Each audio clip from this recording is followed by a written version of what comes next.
asking the Bureau of Treasury for available funds, and they monitor it, they track the available funds, and when the agency requests DBM for the SARO, then they would know what is the available balance of certified by the Bureau of Treasury. So you agree with me that the issuance of the SARO in 2024 started as early as February and March, coming from unprogrammed funds?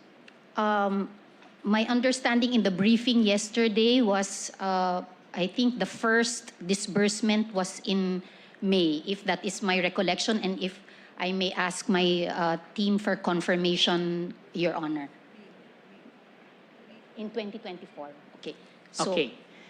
So looking at the certifications for 2024, as you mentioned, it is not really prior to every SARO, but it is aggregated. And yes. Looking at it, so flashed on the screen, and this is in Annex J of your compliance for those that would want to examine it. By the way, I assume that the petitioners also got a copy of the compliances. Okay. Now for Annex J, so if you see the certifications here, it is mostly coming from PhilHealth, PDIC, Philippine Health, etc. And on the next page, again, there are dividend collections, etc., income from government deposits. But other than PhilHealth, the certifications coming from dividends started September, and the interest income started September, November, etc. Is this accurate? Because it's in your Annex J. Yes. I suppose it is accurate. Yes, Your Honor. Then in September 17, 2024, there was 30 billion as a result of the upfront payment for the NAIA, Public-Private Partnership, correct? Yes, Your Honor. And there was canceled letter of credit also in September, correct? Correct, Your Honor. And then importation duties, etc. Correct? Correct, Your Honor. Would you know the total of these certifications? I don't have the figure, Your Honor. I may, if I may ask my team. Yes, it will be relevant later, so kindly ask your team to start the computations, unless you have it now.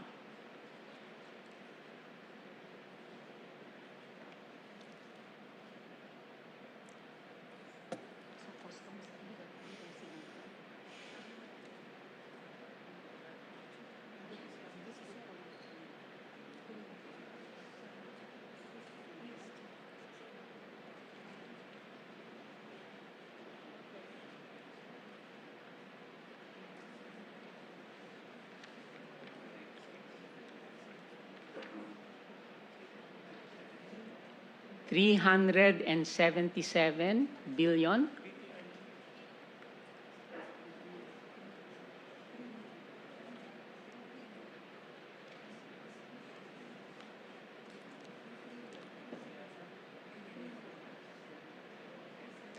Do you want to borrow our AI agent to compute? Your Honor, thank you for the patience. In my document, it is 396 billion 989 million 182,236.26. So our expectation is that the total SARO coming from unprogrammed funds should match this Bureau of Treasury certification, correct? Correct, Your Honor. Okay, we will see that later. But I noticed in the 2024 submissions, most of the certifications were from PhilHealth and PDIC under paragraph D, correct? That is correct, Your Honor, and so that's why also DBM was telling us when they were briefing about the 2025 and 2026 that those will not be found. Okay. Now, for 2025, it is a bit different, because your submission is shorter. In other words, I only see 1, 2, 3 certifications. One in November 3, the second November 18, and the last one November 18. Am I correct? Correct, Your Honor. And this totals only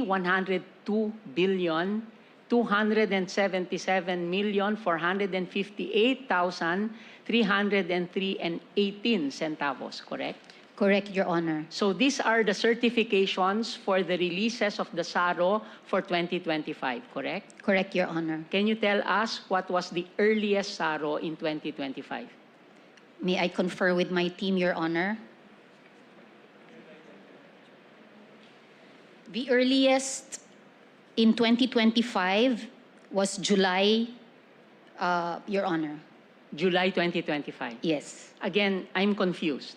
Because in your presentation in Annex K, the procedure is that DBM wants to ensure that there is a excess revenue or new revenue before they release from unappropriated funds, correct?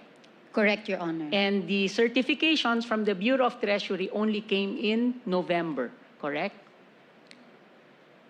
But the SARO started to be released, July, correct? May I confer, Your Honor, Yes. with the DBM representative? Perhaps the certifications were not complete, or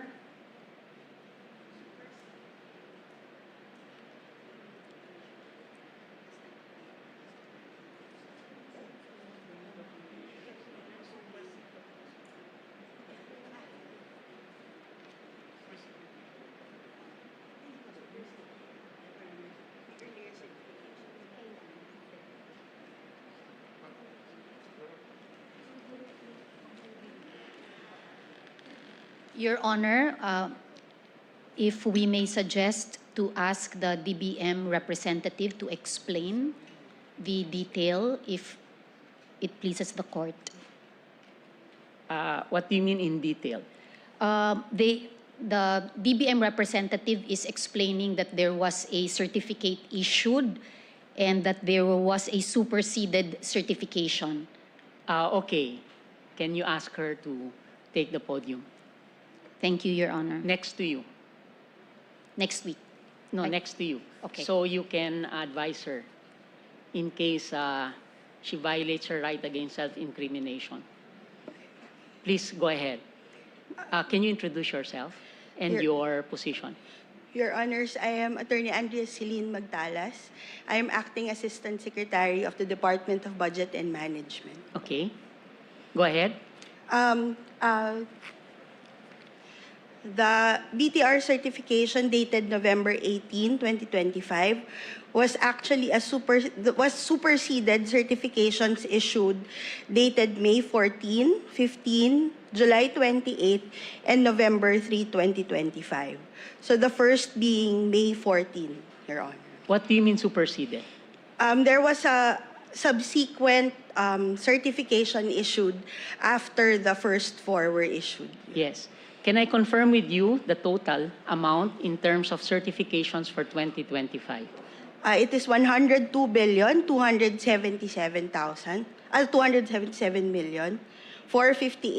277,458,303.18. Okay. The conditions for the superseding can be covered in the memoranda to be submitted by the Solicitor General, but we would really appreciate if you submit to us even the superseded certifications. But I do note that the total of the certifications for the new or excess is 102 billion, correct? Yes, Your Honor. For 2025, correct? Yes, Your Honor. Yes. And for 2025, it is only non-tax revenues, correct? Yes, Your Honor. Because in 2024, it was both tax and non-tax, correct? Yes, Your Honor. And in 2024, this was unique because ever since the beginning of time, but let me just say, from 2000, which is what we studied, it has always been non-tax revenues, correct? Yes, Your Only Honor. in 2024, there was an addition of tax revenues. In the- Excess tax, In the correct? provision, Your Honor. Yes, okay, thank you. Thank you, you may take your seat Thank and you. welcome to the court. So again, let us look at the triggers in the 2024 and 2025 General Appropriations Act.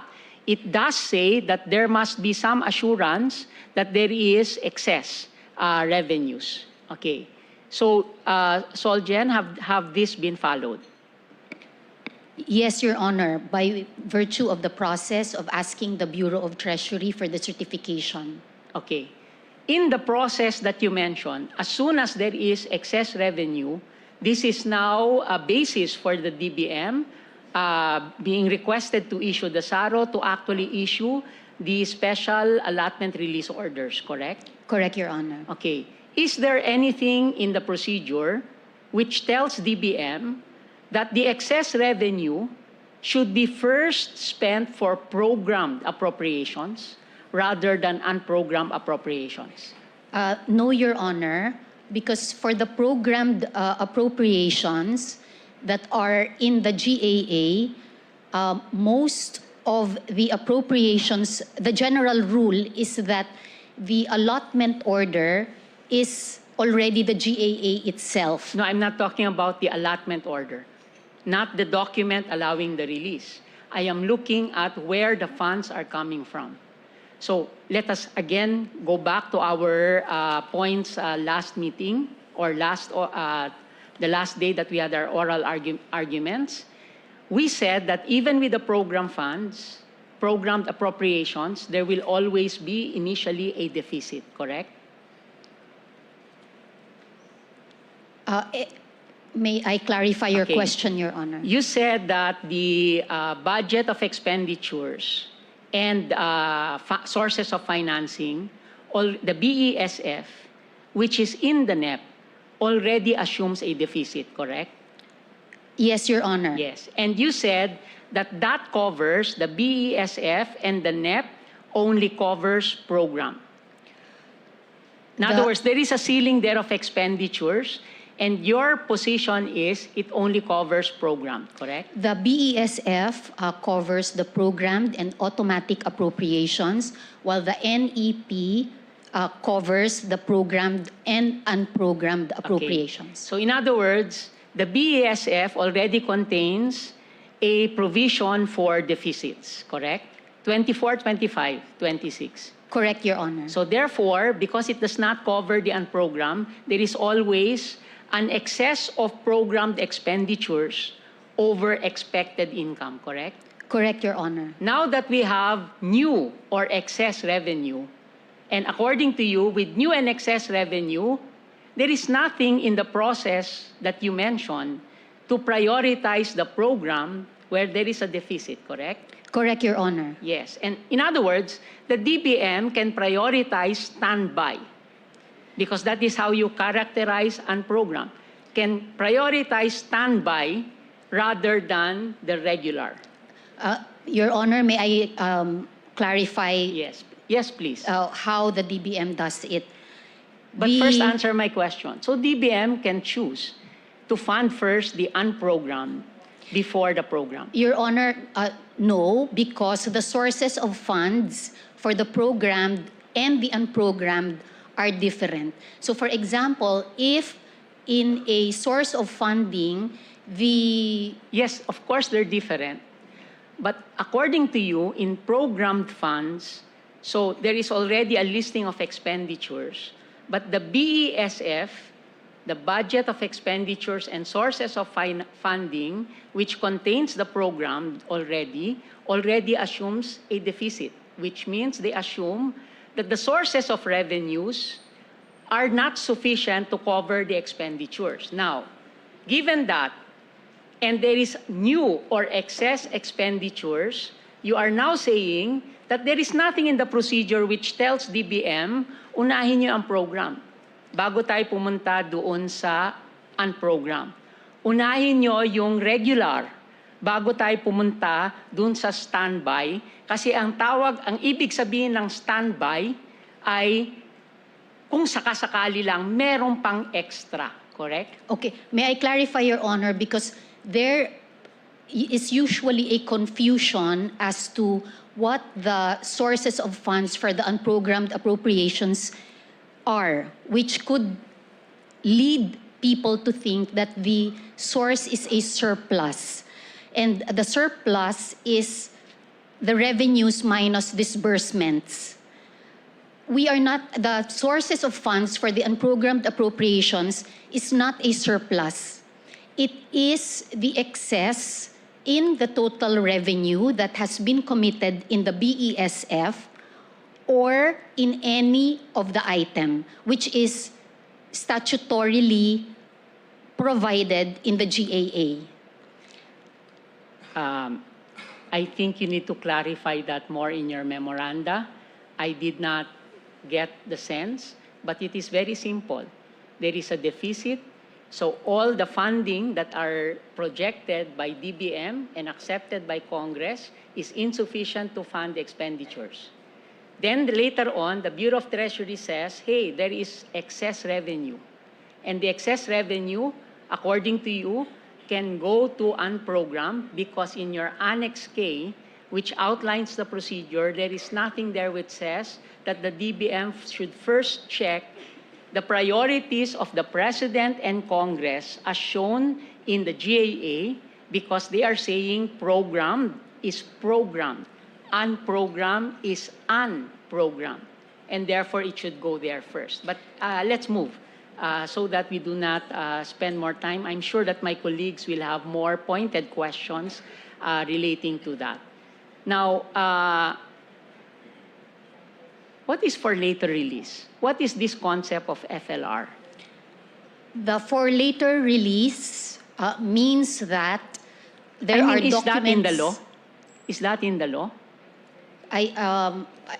Maybe not in the law, and my team can correct me, but I think that this is in the regulations of the DBM. In the regulations of DBM, okay. Last session, we were enlightened that the entire GAA, at least the program section, is already the authorization, correct?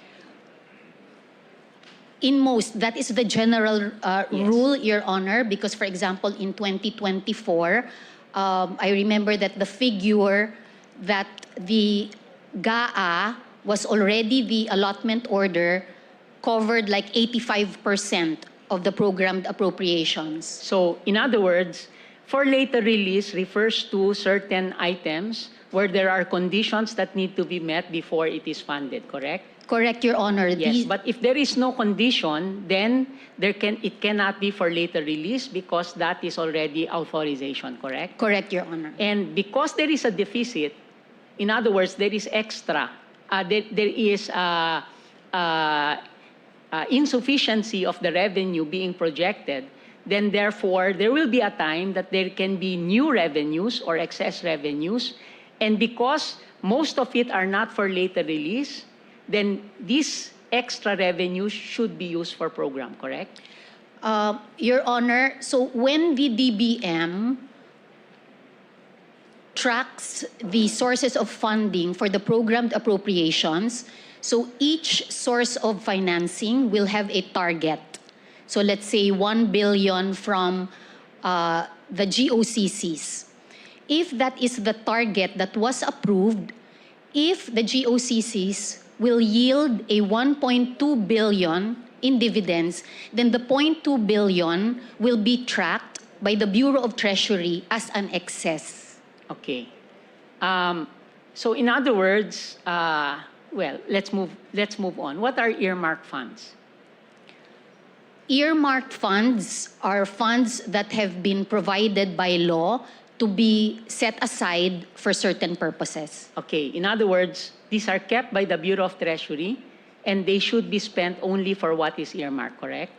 Correct, Your Honor. So would you say that this has been fulfilled by government in 24, 25, and 26? In other words, sin taxes, public Wi-Fi, etc., all of it has been used for health and public Wi-Fi.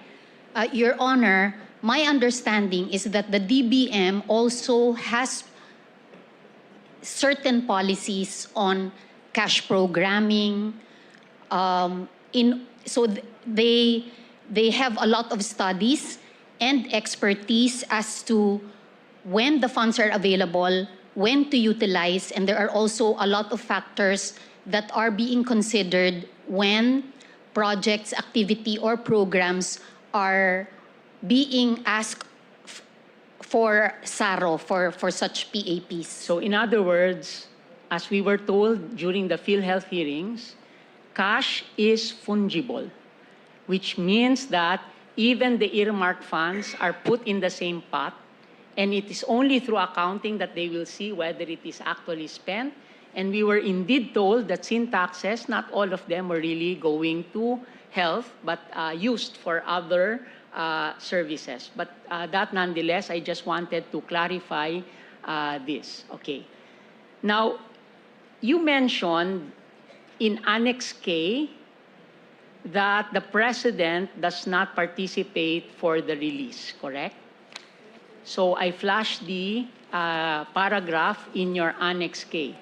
Pursuant to the special provisions of the UA under the General Appropriations Act, prior approval by the President is not required for the release. This is from your compliance, correct? Correct, Your Honor. Do you refer to the GAA 24, 25, and 26, all of them?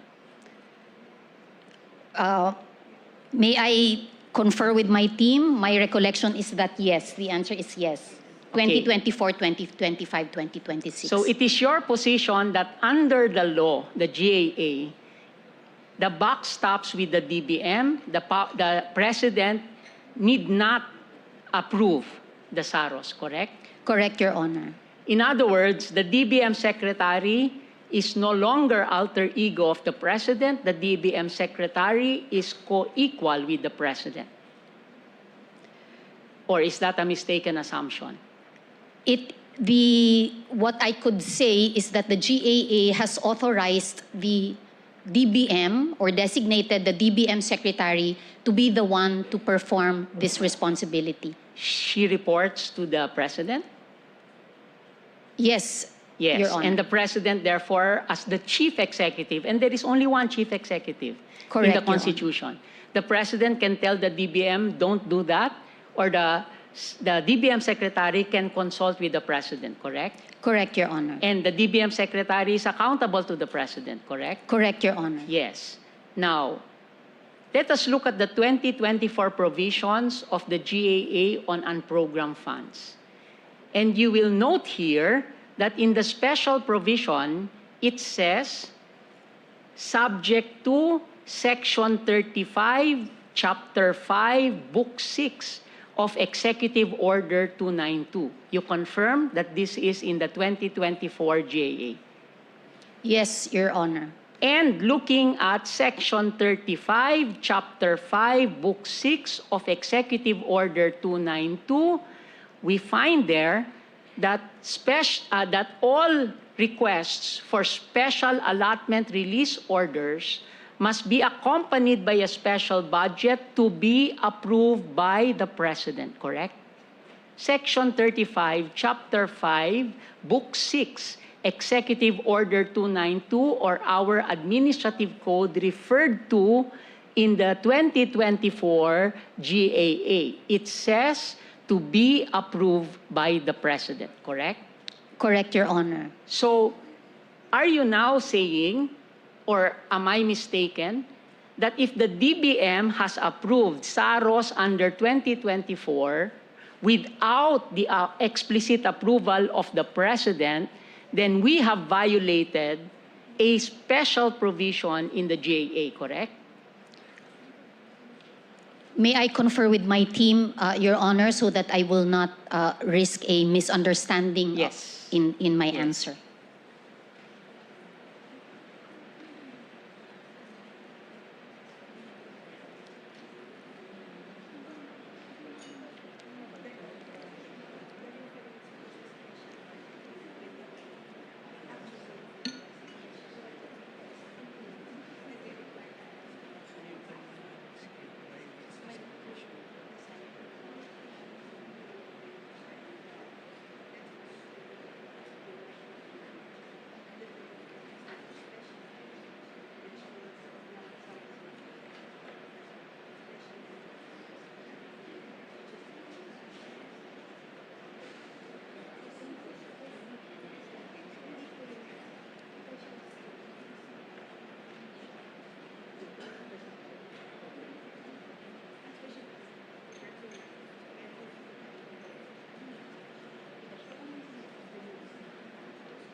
Your Honor,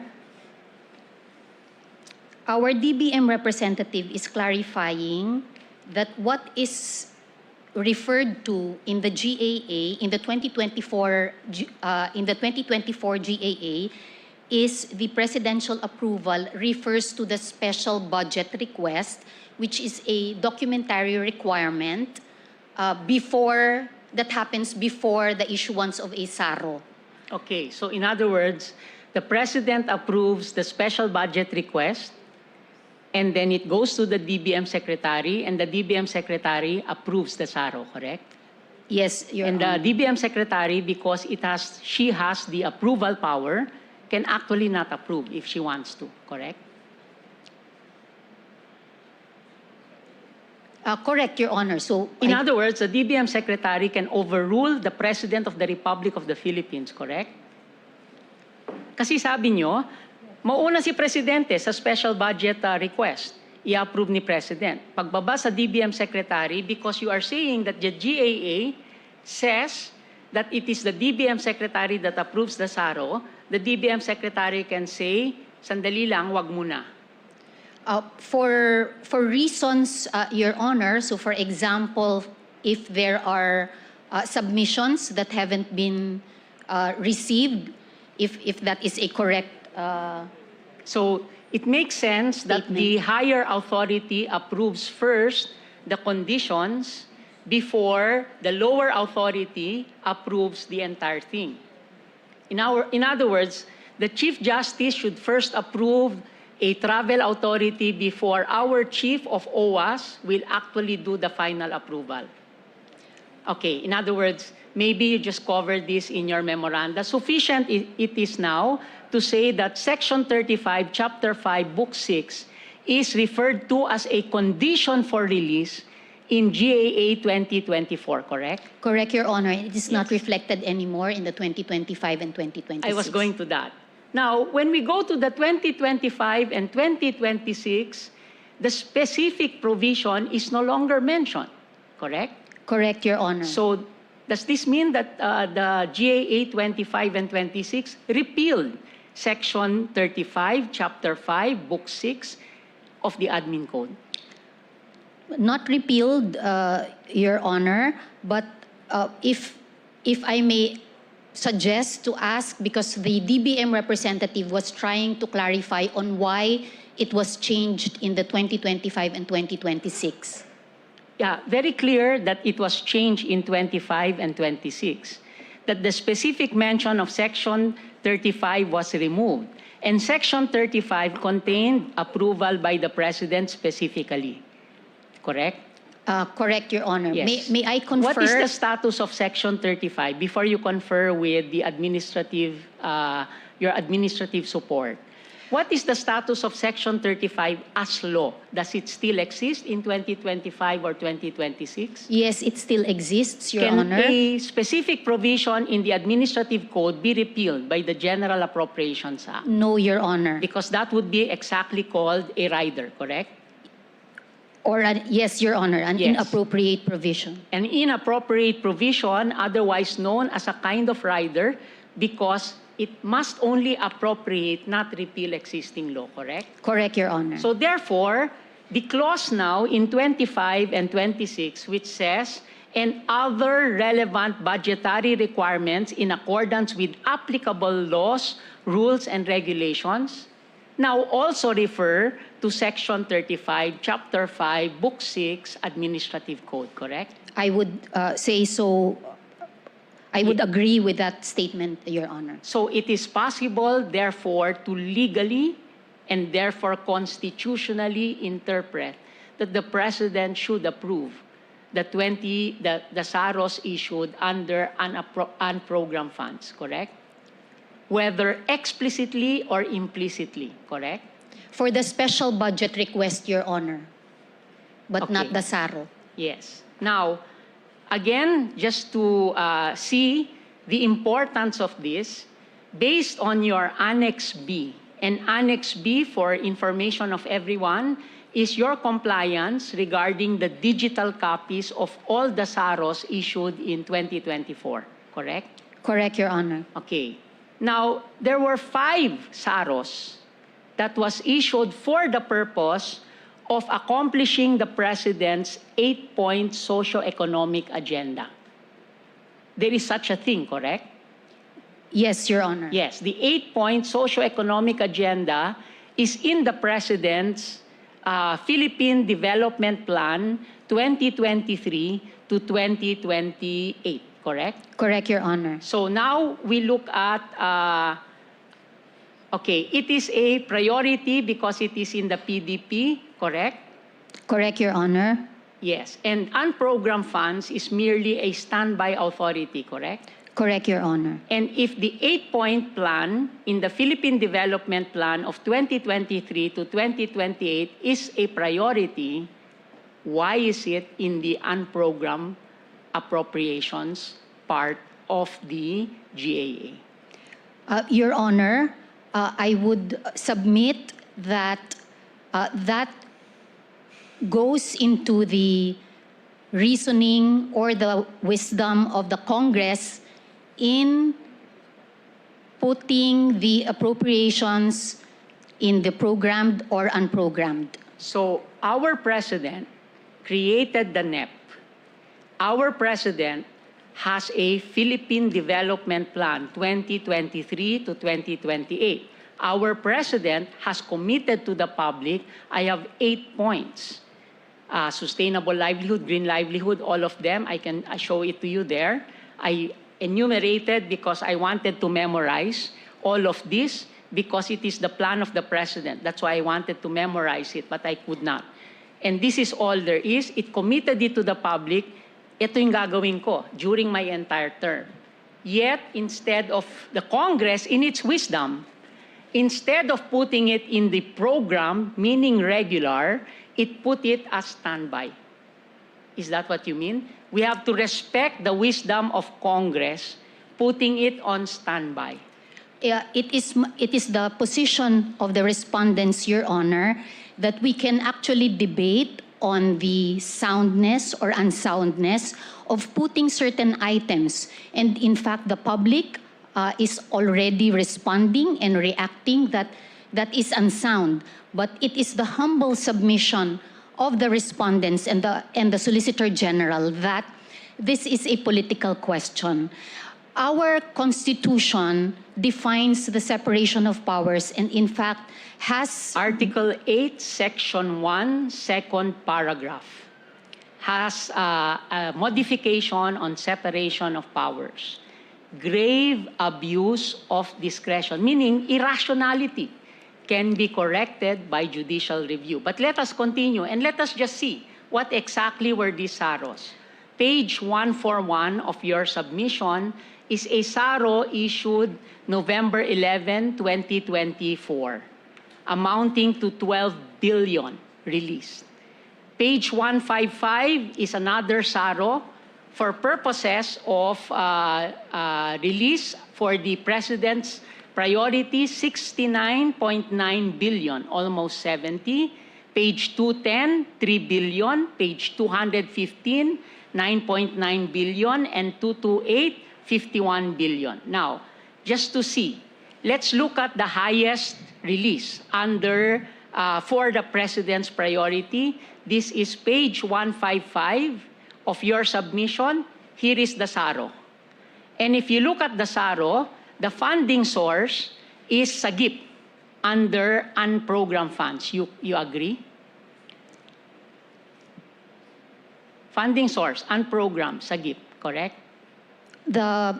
The source of fund is the item in the Yes. appropriation, Yes. Your Honor. Yes. No, not appropriation, unprogrammed appropriation. Yes, Your There Honor. is an item there called strengthening assistance for government infrastructure and social projects, correct? That is correct, Your Honor. Now, reading it, it seems everything.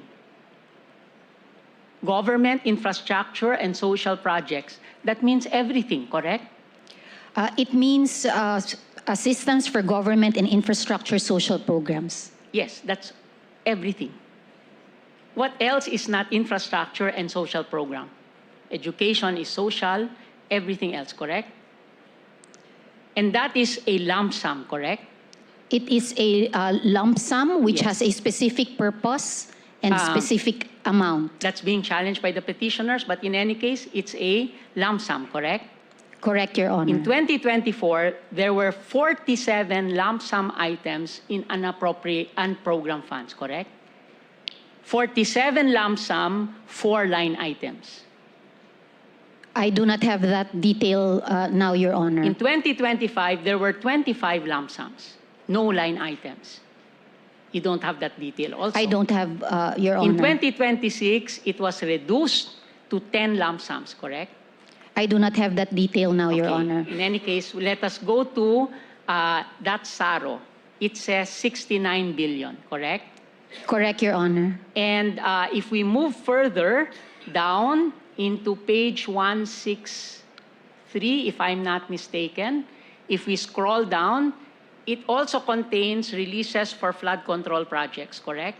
Correct, Your Honor. Yes, and if we scroll down further, it covers also Region 3, like Hagonoy, Bulacan, correct? Release of 70 million pesos. Okay, I am referring to the document that you are flashing, Your Honor, that your statement is correct. Yes. So therefore, all the 5 SAROs, the total was 146 billion pesos from standby, correct? Correct, Your Honor. And these SAROs were released under the signature of the DBM Secretary, correct? Correct, Your Honor. Okay. Now, the source is Sagip. Now, let's go to the other SARO for 51 billion, just to see the importance of authorities in the approvals. Page 228, Annex B, 51 billion, same. Sagip, lump sum, source, purpose, 8-point priority agenda of the President. And if we move down to page 234, a start of the listing for flood control, correct? Based on the document flashed on screen, Your Honor, correct. Yes, and to page 239, releases for Region 3 and Oriental Mindoro. I just want to show you where all of these are found in terms of the authority for release, correct? Correct, Your Honor. So, in your submission, the President did not participate in these releases, correct? Correct, Your Honor. Yes, it was, the signature is DBM Secretary, only the DBM Secretary, correct? For the SARO, Your Honor. For the SARO, correct? Correct, Your Honor. Yes. So, is a GIP a proper lump sum item? Uh, Because I only flashed the infrastructure flood control. There is still road maintenance. There are different other social projects in one SARO.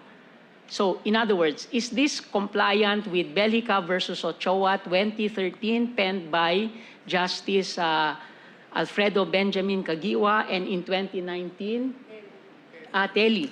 Saj Telly Bernabe?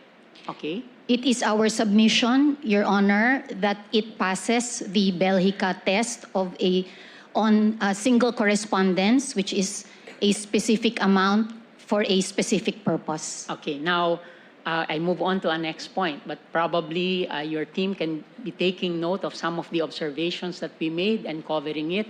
We are looking at grave abuse of discretion. Okay, now, the release of the total releases of unprogrammed funds, and thank you for your submissions again. Let us start with 2025, contained in Annex F. Status report of FY fiscal year 2025 unprogrammed appropriations. Okay, there is a first page. And there are so many columns, and as lawyers looking at this, we will be daunted, but fortunately, somebody told me, just look at one column, and you will see the total releases for allocations. And based on this table, the total amount of appropriations for unprogrammed in 2025 was 363 billion and some change, correct? Based on this document, flash on screen, Your Honor, correct? Yes. So I'm sorry if I call the millions as change because I cannot speak all of it. The total amount of allotment releases from unprogrammed in 2025 was 218 billion pesos, correct? Based on this document, Your Honor, that's correct. Can you remind us again? the total amount in terms of the Bureau of Treasury certification for 2025 a while ago.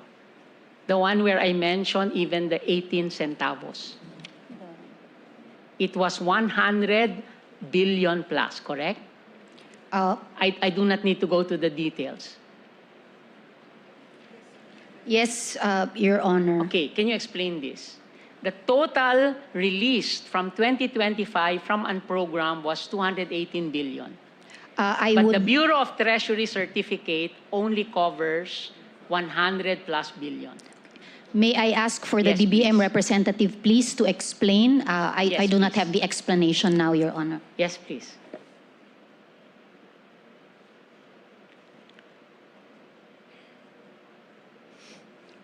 Nagdala ka na ng maraming papeles. Your Honor, the total allotment releases for 2025 also covers foreign assisted projects, which are not covered by the excess or new revenue. Yes, and you can match the 100 to the third category, not foreign assisted, not support for Apo. GOCC. Yes, okay. Your Honor. Thank you. Now, let us look at where it was actually released. So the highest was for foreign assisted projects at 110 billion, correct? Based on this document, Your Honor, correct? Yes, and that's what explains, that's the explanation of NEDA, DBM. And the next highest was a program called Strengthening Assistance for Government Infrastructure and Social Programs at 51 billion, correct? Correct, Your Honor. This is 2025, correct? Correct, Your Honor. Yes. Now let's go to your submissions for 2024 GAA, starting with Annex C, your status report, 2024. Okay, looking at the allotment releases in 2024, the total for unprogrammed, unreleased, was 531 billion, correct? Correct, I'm sorry, Your Honor. the total allotment release was 531 billion, correct? Correct, Your Honor. And all of these are covered by the Bureau of Treasury certification, tax and non-tax, correct? Yes, Your Honor. And the highest amount was for SAGIP, Strengthening Assistance for Government Infrastructure and Social Programs at 200 billion, more or less, correct? Yes, Your Honor. And support for foreign assisted in 2024 only came at 178 billion, more or less, correct? I do not have the detail, Your Honor. Yes, and looking at your submission, we did a little analysis. I show you unprogrammed appropriations and SAGIP. Okay? So again, total government expenditures in 2024 was 5.9 trillion. In 2024, the unprogrammed release was 531 billion. The expenditures of government, however, was 6 trillion. Looking at this, there was a bigger deficit because there was also 531 billion paid from unprogrammed, correct? Correct, Your Honor. Okay, then going to the next table, we see the allotments. And if we look at total expenditures, the next slide, you will see that in fiscal year 2024, 9% of the releases, almost 8.97 or 9% came from unprogrammed, correct? Correct, Your Honor. And in 2025, 4% of all the releases came from unprogrammed, correct? Based on this, you're correct, Your Honor. Okay. And in terms of the unprogrammed, 29% in 2024 went to DPWH SAGIP program, correct? Based on this, that number And is in correct. 2025, learning from 2024 perhaps, DPH had 0 SAGIP releases, correct? Based on our graph. Yes, Your Honor. And in terms of the share of SAGIP of total expenditures, SAGIP in 2024, that lump sum in the unprogrammed funds, 3.38% was spent for that lump sum amount, correct? Based on your study, Your Honor, I would defer to your Do you to know your that the budget documents. of the judiciary vis-a-vis the entire budget of government is only about 1% more or less? The DBM representative Is increasing it to confirms. 3.38%? No, it's only 1% in terms of the judiciary, just to show you that scale. And in terms of 2024, you will see that SAGIP program, which is the blue one, next slide, covered 38% of all unprogrammed releases. This is the importance of SAGIP, whether it is a valid lump sum, and the importance of how we can actually check the authorizations for this program. Now, let's move on. Sige. Okay, so that is all for now. Madam Solgen, Thank you, Your Honor. may I now ask the Honorable former Senate President Franklin Drilon for just a couple of questions.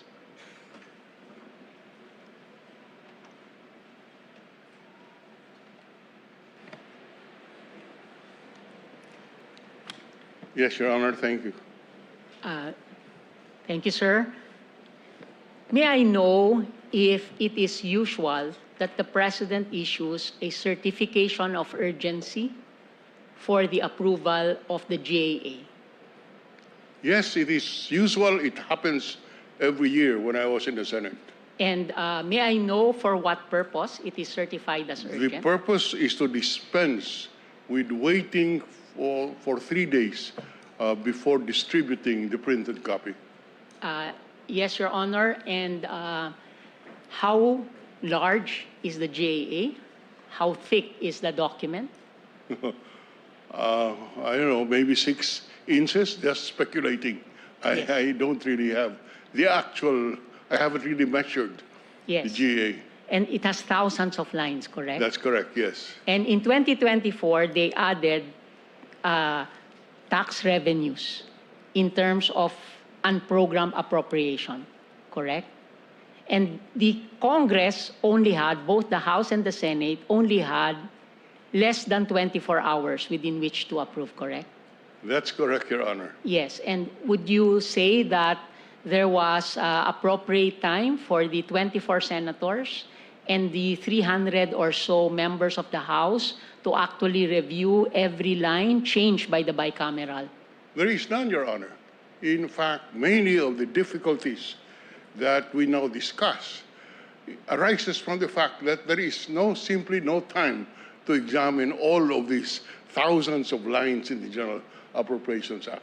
Again, sir, you are saying that the singular purpose for the certification that it is urgent constitutionally is only to skip the 3 days before third reading, correct?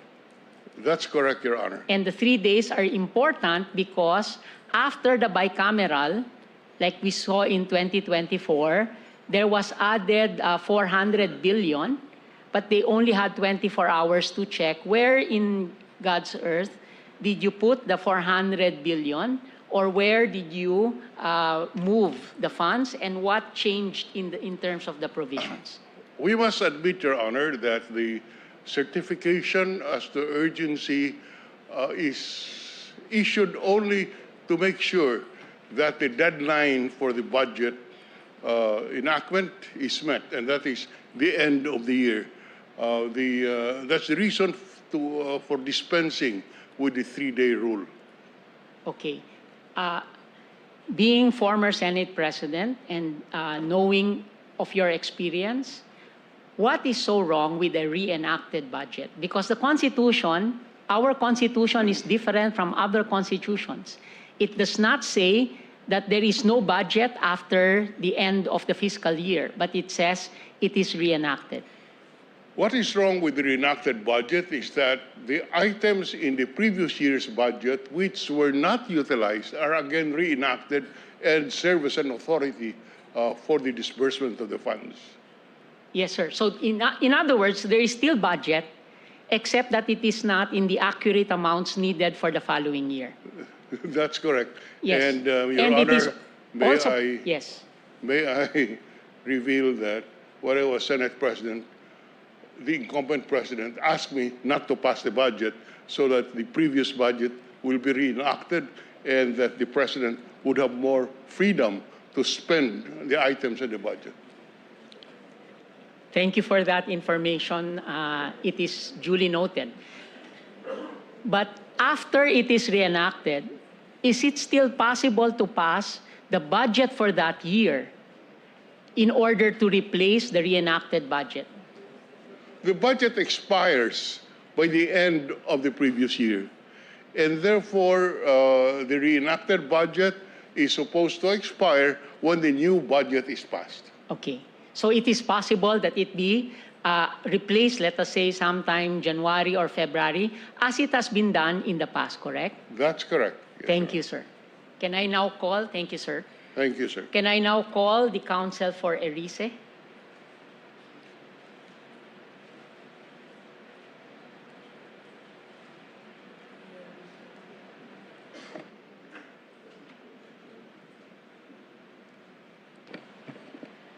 Morning, Your Honor. I will pursue some of your arguments. Article 7, Section 22 states that the President shall submit to the Congress within 30 days, as basis of the General Appropriations Bill, a budget of expenditures and sources of financing, correct? Yes, Your Honor. That's what's in the provision. And the clause, as basis for the General Appropriations Bill, refers to the budget of expenditures and sources of financing, including receipts from existing and proposed revenue measures, correct? Yes, Your Honor. And it speaks of only one budget, correct? Yes, Your Honor. And in your position, one budget includes the regular and the standby, correct? Yes, Your Honor. That's our It position. cannot be that the standby is not included. Can you explain why? It cannot be, Your Honor, because the fact that Congress, Your Honor, has the power to appropriate and therefore allocate certain sums, Your Honor. Therefore, they should be working on a single budget, Your Honor. And also that that budget must have a sources of financing, because that, Your Honor, has underwent studies, Your Honor, from DBCC already. And if there will be a contingent pool of funds that is not included in the budget, then it will defeat, Your Honor, the purpose of that study. Okay, Article 6, Section 25, subparagraph 1, you remember, states that the Congress may not appropriate higher than what the President has asked for, correct? Yes, Your Honor. Can you explain the constitutional value of this provision? In other words, why is it there? Why is there a limit on the power of Congress to appropriate more than? Why can it not appropriate more than what the President has asked? It cannot appropriate, Your Honor, because the President already has a plan, macroeconomic plan for and development plan for the country, and by consultation from his alter ego, his or her alter egos, Your Honor, they already came up with the projection of what is needed for the country. So it is also not. The decision to spend is with the President, correct? Yes, Your Honor. And the decision to spend by the President can only be responsible if the President can know what its sources of revenue are, correct? Yes, Your Honor. And if Congress adds more, then therefore it's as if Congress is telling the President, you should spend on something which you did not plan for, correct? Yes, Your Honor. And therefore your position in one of the issues is that Congress cannot add any new program or project, correct? Actually, for petitioners Erice and De Lima, Your Honor, Congress may add the new program provided there is only one pool. They get it from the total, correct? Those with sources, yes, Your Honor. Okay, so For you, it is not possible because there is a cap according to the Constitution. It is not possible that unprogrammed is not included because as happened in 24 and 25, the total expenditures were way above the actual cap, correct? That is correct, Your Honor. Yes. Thank you, Counsel. Thank you very much, Your Honor. The Counsel for FPJ PM.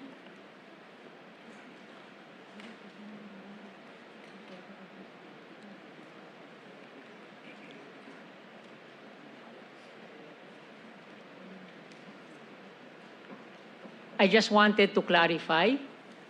The Solgen proposes that the 1987 Constitution imposes a disclosure standard, not an availability standard. And its animating purpose is to ensure fiscal responsibility, transparency, and accountability in relation to your argument that Congress cannot increase the SAG-Fs, including road users fund. Yes, Your Honor. Yes. In other words, are you agreeable to what the Solgen is saying? Only to the point, Your Honor, that the programming purpose is a part of the budget planning, Your Honor.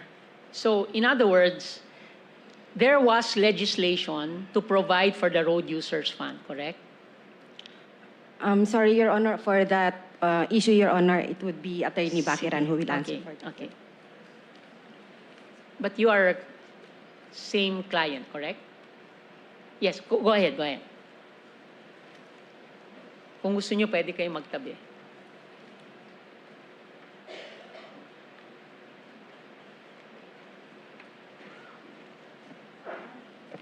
Good morning, Your Honor. So, there is a law that, that earmarks funding for road users, correct? Yes, Your Honor. The road users fund, correct? Yes, Your Honor. What is the road users fund? The Road Users Fund, Your Honor, refers to the earmarked revenues taken from the Motor Vehicles Users Fund, Your Honor. Okay, so it's taken from that fund, correct? Yes, Your Honor. Now, can you show me anything in the law which says Congress cannot add for purposes of that fund to be used for maintenance of roads, correct? Yes, Your Honor. Congress cannot add. Your Honor, if we check the history of the law before it was amended by Republic Act 11239, Your Honor, it stated there under Section 8 that Congress may add additional funds outside the Motor Vehicles User Fund. However, Your Honor, the same law has already been repealed by Republic Act 11239 and states there under Republic Act 11239 that the Special Road Fund, Your Honor, shall be sourced only from the Motor Vehicles Users Charge taxes collection, Your Honor. In other words, there is a source, Yeah. and the source is earmarked, correct? Yes, Your Honor. But there is nothing actually in the text of the law which says that Congress cannot add.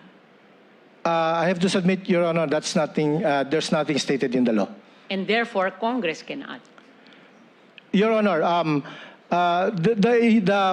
the problem here, Your Honor, is not with whether or not Congress has the power to add. The problem here is the structure in adding the amount, Your Honor. What do you mean? Your Honor, the Special Road Fund, Your Honor, was created particularly to be sourced from the Motor Vehicle Users Charge. It is a special fund. So that if the Congress will add funds outside the Motor Vehicles Users Charge, it will change its character as a special fund. It will now become a lump sum disguised as a line item without any specific law that allows its increase, Your Honor. That is a very detailed examination of the nature of the fund. But has it been abused so far?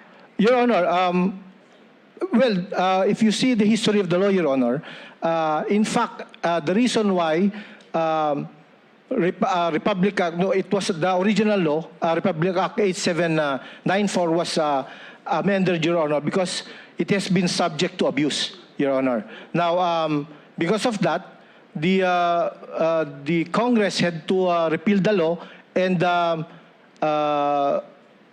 remove the road board, Your Honor, because it has been reported that has been subject to abuse, the motor vehicles users charge collection. Now it has been now repealed. But so that is an allegation of yours. We cannot see that actually happening. Yes, we sir. are not a trier of facts. Yes, sir. But simply that there is nothing in the law which allows Congress to add to it, correct? For the law, there is a law, Your Honor, that specifies that the special road fund earmarked. Again, Your is there a Honor, provision that says that that fund cannot be added? Let's go to another fund. Yes. Sin taxes. You know where it comes from? Tobacco use, correct? yes, Your Honor. Yes. So there is sin tax, and sin tax is the sin taxes will go for health, correct? There is a special fund created for that, correct? Yes, sir. Yes. Now, if government says the health of my people is so important that I will add to that fund, it cannot do that. It can, Your Honor. If It can, yes, but it has to create another item, correct? yes, Your Honor. And why would it want to do that when there is already a fund? Your Honor, because the nature of this fund, Your Honor, is special. And if by doing that, Your Honor, you will amend the law by creating... Special only means, according to the Constitution, that you cannot use it for any other purpose, the PhilHealth case, correct? Yes, sir. Yes. And that means that it's still there because it's coming from the earmark. Yes, sir. Yes, so it's still there. And when they add to it, they are just adding the capacity of government to address that problem, but it does not change the nature of the earmark funds, correct? Your Honor, but it will violate the special law which refers to the earmark funds, Your Honor, because... Yes, but you just said that there is nothing prohibiting government to adding to it. In other words, kindly cover that more in your memoranda. I just want to go to some final points, and Thank you. I would like to call the representative of the Free Legal Assistance Group representing Lagman. Thank you, Your Honor. Thank you. Good morning, Your Honor. Attorney Sison, it is comfortable for this court to simply say that we should read the text of a constitution so literally that we can always defer to the wisdom of political departments, correct? I mean, to the court, correct? Yes, Your Honor. Yes, but what I mean by comfortable is that when we do not rule to declare an act unconstitutional or to say that there are certain guardrails that should be respected whenever a certain act of Congress or the President is done, comfortable means that we do not rankle the powerful in the status quo, correct? That is correct, Your Yes, Honor. and that's inertia that is tempting on the part of the court, correct? Yes, but Your Honor. unlike the other political departments, in this court, the petitioner is a majority of one, correct? Yes, Your Honor. In other words, in the Congress, in the House of Representatives, you have to go through your representative, and your representative will have to argue with all of them. But in this particular case, when your client filed, when the other petitioners filed, they are now treated almost equal with government. They have to answer the arguments that were raised, correct? That is correct, Your So Honor. this is, in a sense, a protection of what is considered to be the minority voice. But certainly, the minority voice can also represent the voiceless majority, correct? That is correct, Your Yes, Honor. and that is where we are looking at it from as a judiciary, correct? Yes, Your Honor. It is not to be against government when we look at a particular case so in a detailed manner, conscientiously and deliberately, because we want to protect that function of the judiciary, correct? Yes, Your Honor. Yes. Do you agree with me that social justice should be read into every provision in the Constitution? Definitely, Your Honor. That when we read the Constitution, it is not only the intent of the framers, the intent of those who ratified, but also social justice, correct? Yes, Your Honor. In other words, you agree with me that there is a certain argument that we cannot be always positivistic, correct? Yes, Your Honor. That we have to take a look at what is actually existing, correct? That is correct, Your Honor. Okay, because if we were only asked to look at the intent of the framers and those that ratified, we will be superhumans and omniscient, correct? Yes, Your Honor. Because what will be asked of us by that legal methodology is that we try to telepathy or do mental telepathy to discern what the 50 constitutional commissioners were thinking through their words, and also to take a look at those that ratified the Constitution in order to, in a superhuman manner, discern the objective intent of a particular provision. Correct? Yes, Your Honor. But as you are now looking at the 15 of us, you now say that none of us are superhuman, correct? Yes, Your Honor. Yes. And that kind of methodology also assumes, besides being superhuman, that we are also half human, because it says that we should not consider our ideological predilections, our embodied reasoning, our situated reasoning, not be conscious of that, and simply operate like computers,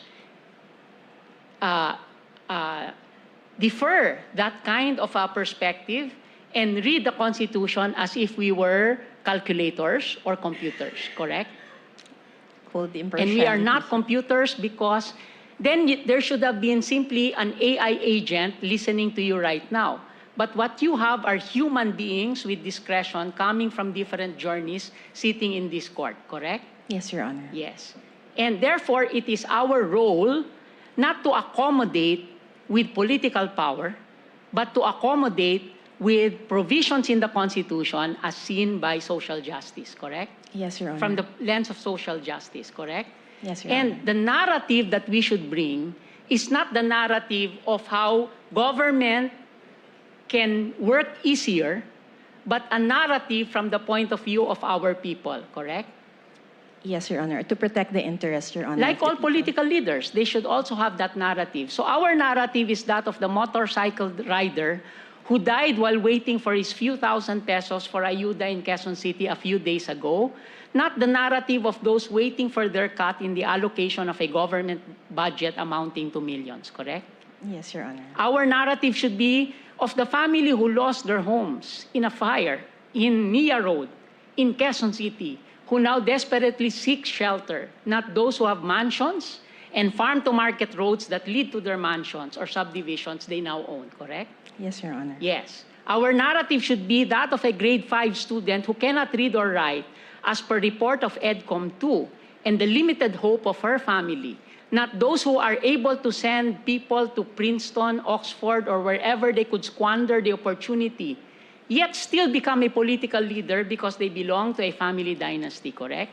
Yes, Your Honor. Yes, and our narrative should be that of a fisher folk family who now experience hunger because they cannot put diesel in their boat, not those who produce very complicated budget concepts in order to purchase helicopters and private jets, correct? Yes, Your Honor. So what I am saying is, you will agree with me that our role is to try to step back and to see it from a different perspective, regardless of whether or not we will rankle those that are in power, because that is our duty as a court, correct? Yes, Your Honor. And therefore, it is our duty not to be comfortable, correct? Yes, Your Honor. Thank you. Thank you, Attorney Kari. Thank you, Thank Chief. you, Your Honor. I now yield the floor. It's practically 12 o'clock, and Justice Kagiwa will start his interpellation. So let's have a lunch break and resume at 1:30. Session is suspended.